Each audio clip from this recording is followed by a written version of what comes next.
স্পষ্টভাবে বলতে চাই, আমরা এখানে এসেছি, আমাদের পিএসসি হলো গর্বের প্রতিষ্ঠান, সাংবিধানিক প্রতিষ্ঠান। পিএসসির প্রতি আমাদের কোনো অভিযোগ নাই। আমাদের অভিযোগ হচ্ছে এই কমিশনের বিরুদ্ধে, এই দুর্নীতি কমিশনের বিরুদ্ধে। আমরা এখানে এসেছি, আমরা সবাই অবগত আছি যে 5 তারিখে রেলওয়ে পরীক্ষা হয়েছিল উপসহকারী। সেই পরীক্ষার প্রশ্ন 7 জুলাই চ্যানেল 24-এর মাধ্যমে সেটা উপস্থাপন হয়, বিভিন্ন ইলেকট্রোমিডিয়ার মাধ্যমে যে প্রশ্ন ফাঁস হয়। সেইখান থেকে আমরা 9 জুলাই এখানে একটা আন্দোলন করি, মানববন্ধন করি। সেই মানববন্ধন থেকে আমাদের এখানে পিএসসি একটা কমিশন গঠন করে, একটা তদন্ত কমিটি গঠন করে। সেই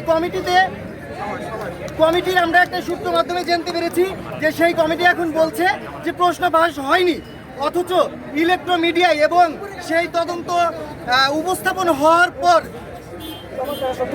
প্রমাণ থাকার শর্তে এবং পিএসসির 17 জন কর্মকর্তা গ্রেপ্তার হওয়ার পর তারা আবেদ আলী সহ সিআইডি কর্তৃপক্ষ তাদেরকে নিয়ে যায় এবং তারা 164 জবানবন্দির মাধ্যমে, যেটা আপনারা জানেন 161 না যে পুলিশের মাধ্যমে তারা জবানবন্দি দিয়েছে, বিষয়টা এমন না। তারা 164 আদালতে ম্যাজিস্ট্রেটের সামনে তারা স্বীকারোক্তি দিয়েছে যে তারা প্রশ্ন ফাঁসের সাথে জড়িত।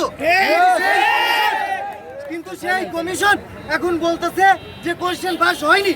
আমরা হাজারো লাখো বেকার মানুষ আছি যারা দিনের পর দিন বছরের পর বছর পরিশ্রম করে বাবা মার রক্ত চুষে খেয়ে আমরা পড়াশোনা করি একটা মাত্র সরকারি চাকরি পাওয়ার জন্য বিনা ঘুষের মাধ্যমে। কিন্তু এই কমিশন আমাদের এই ভোরের রাত্রে তারা কোশ্চেন লক্ষ লক্ষ টাকা বিক্রি করে তারা নিজেদের অর্থ সম্পদ তৈরি করার জন্য হাজারো বেকারের জীবন ধ্বংস করে দিচ্ছে।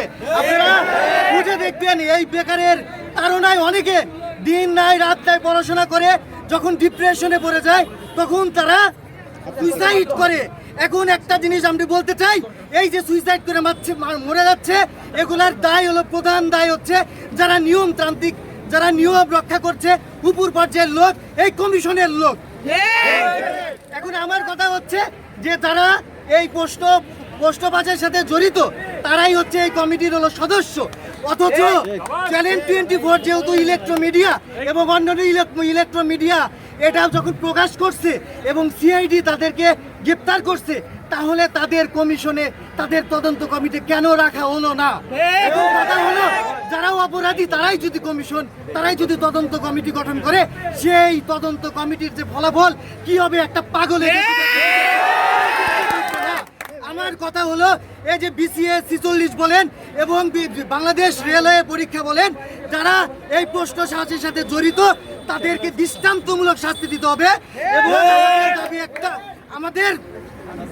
এবং আমাদের দাবি হচ্ছে এখন পিএসসি চেয়ারম্যান এবং তার কমিশনের দুর্নীতিবাজ যারা সকলের পদত্যাগ,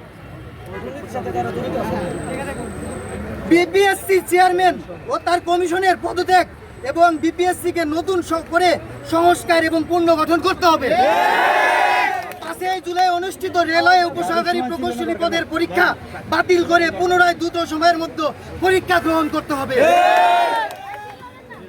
রেলওয়ে সহ অন্যান্য ফাঁসকৃত সকল পরীক্ষার প্রশ্ন ফাঁসের সাথে জড়িত সঠিক তদন্ত সাপেক্ষে আইনের আওতায় নিয়ে আসতে হবে। টেকনিক্যাল পদের ক্ষেত্রে আলাদা ডিপার্টমেন্টের জন্য আলাদা প্রশ্ন এবং আলাদা পরীক্ষার মাধ্যমে মূল্যায়ন করতে হবে। প্রকাশিত সকল নিয়োগ পরীক্ষা দ্রুত সময়ের মধ্যে সম্পূর্ণ করতে হবে। একটি আবেদনের বিরুদ্ধে একটি পরীক্ষার প্রয়োজনীয় ব্যবস্থা গ্রহণ করতে হবে।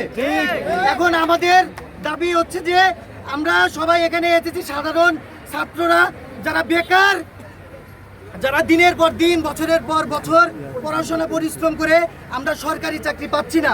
এখন আমার কথা হচ্ছে যে 164 যেহেতু দিয়েছে তারা, তাহলে জবানবন্দি যেহেতু দিয়েছে, তাহলে এই যে আপডেট স্বীকার করছে এবং তারা এখনো সিআইডিতে হেফাজতে আছে এবং তারা সাজা ভোগ করতেছে, তদন্ত চলতেছে। আমার কথা হচ্ছে এরা পিএসসির কমিশন নতুনভাবে গঠন করে তাদের পুনরায় সঠিক তদন্ত গ্রহণ করে সকল প্রশ্ন ফাঁসকৃত পরীক্ষা 42তম মানে আমার কথা হচ্ছে প্রশ্ন ফাঁসকৃত যত পরীক্ষা আছে সকল পরীক্ষা সঠিক তদন্তের মাধ্যমে পরীক্ষা বাতিল করতে হবে এবং নতুন করে পরীক্ষা নিয়োগ সম্পূর্ণ করতে হবে। দাবি না মানা পর্যন্ত আমরা স্পষ্টভাবে এখান থেকে বলতে চাই, দাবি মানা না পর্যন্ত আমাদের এই সংগ্রাম চলতে থাকবে। তদন্ত কমিটি হচ্ছে সম্পূর্ণ একটি হলো তাদেরকে ভুয়া কমিটি এবং তারা নিজেরাই বাঁচার জন্য, মূলত এটা হচ্ছে নিজেরাই বাঁচার জন্য তারা হচ্ছে এই কমিটি তৈরি করছে। আমরা একটা সূত্রে জানতে পারছি যে তারা চ্যানেল 24 বা অন্যান্য ইলেকট্রনিক মিডিয়াকে বলে যে আপনারা তদন্ত করে দেন।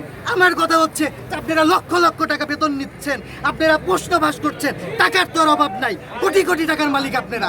তো আপনারা এখন ওই তদন্ত কমিটি করার জন্য আপনারা পিএসসি এই বিভিন্ন ইলেকট্রনিক মিডিয়া এদের সম্মুখীন কেন হন? আপনাদের কি ক্ষমতা নাই? আপনাদের কি তাহলে যোগ্যতাই নাই? যে যাদের যোগ্যতা নাই তারা কেন এই সাংবিধানিক পোস্টে বসে আছে? আমার কথা হচ্ছে যোগ্য লোক আমাদের বাংলাদেশে, যোগ্য লোকের অভাব নাই, সৎ মানুষের অভাব নাই। আমরা মাননীয় প্রধান উপদেষ্টার কাছে বলতে চাই, অনুরোধ করতে চাই যে আমাদের এই স্বাধীন বাংলাদেশে আপনারা এই সাংবিধানিক প্রতিষ্ঠানকে, আমাদের পিএসসি একটি গর্বিত প্রতিষ্ঠান, যে প্রতিষ্ঠানে কখনো কালো দাগ লাগেনি, সেই প্রতিষ্ঠানের এই কয়েকজন কর্মকর্তার জন্য আমরা চাই না এই পিএসসির সম্মানহানি হোক। আমরা চাই কমিশনকে ভেঙে দিয়ে আপনারা অতি দ্রুত একটা সৎ নিষ্ঠাবান মানুষদের নিয়ে একটা নতুন কমিটি গঠন করেন। কমিটি করতে হলে অবশ্যই যারা কোশ্চেন ফাঁসের প্রমাণ দিয়েছে তাদের এবং ডিটেকটিভ ব্রাঞ্চ সিআইডিকে অবশ্যই সামনে তাদের সঙ্গে রাখতে হবে। তাহলেই আমাদের এই সঠিক তদন্ত বের হয়ে আসবে।